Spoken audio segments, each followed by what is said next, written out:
बिस्मिल्लाहिर्रहमानिर्रहीम। वीडियो में आप लोग एक शख्स की तस्वीर देख रहे हैं और ये शख्स रक्षा ड्राइव कर रहा है और रक्षा ड्राइव करते हुए एक छोटी सी नन्ही बच्ची उसके आगे बैठी हुई है।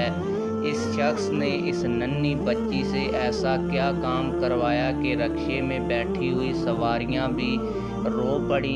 इस रक्षे के अंदर बेसिकली एक सीनियर सहाफ़ी ने सफ़र किया जिसने इस सारे वाक़े को बयान किया है। सारा वाक़या क्या है, हर कोई इसको सलूट क्यों करने पर मजबूर हुआ, ये आज की इस वीडियो में आप लोगों को बताऊंगा। लेकिन वीडियो शुरू करने से पहले आप लोगों से यही गुजारिश है कि ये वीडियो इंतहाई मोटिवेशनल है। आप लोग इस वीडियो को लाइक करें और चैनल को भी सब्सक्राइब करें ताकि हमारी ये वीडियो ज़्यादा से ज़्यादा लोगों तक फैल सके। आप लोगों को बताता चलूँ कि इस रक्षे के अंदर सवारी करने वाले सीनियर जर्नलिस्ट और सहाफ़ी तौकीर नसीर साहब ये वाक़या बयान करते हुए लिखते हैं कि मुझे आज ऑटो रक्षे पर सफ़र करने का इत्तेफाक हुआ। जब मैं ऑटो में बैठा तो देखा कि ड्राइवर की गोद में एक छोटी सी बच्ची है, तो मैं समझा कि शायद बच्ची ने आज ज़िद की होगी कि अब्बू मैं भी साथ जाऊंगी या फिर इसे चलने से पहले ड्राइवर उतार देगा। मगर जब रक्षा चला तो देखा कि वो बच्ची रेस दे रही है और इसका अब्बू दूसरी तरफ से स्टीयरिंग पकड़कर इसे कुछ बता रहा है।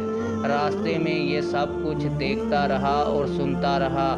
जब मंजिल पर पहुंचे तो उसे किराया देने के बाद पूछा तो इस पर रक्षा ड्राइवर ने मुझे बताया कि मैं एक बाजू से माजूर हूं, इसलिए हम दोनों मिलकर रक्षा चलाते हैं। मुझे ये गवारा नहीं कि मेरी बेटी किसी के घर में सफाई करे और मैं भिखारी बनूं।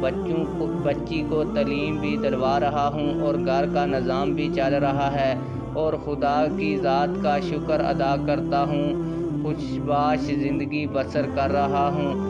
ऐसे शख्स को सलाम है। और जब ये वाक़या तमाम बैठे हुए रक्षे में लोगों ने सुना तो वो भी इसको सलूट करने पर मजबूर हो गए थे। आप लोगों की इस हवाले से क्या राय है, कमेंट सेक्शन में हमें अपनी राय से ज़रूर आगाह कीजिएगा। मिलते हैं किसी और वीडियो में। अल्लाह।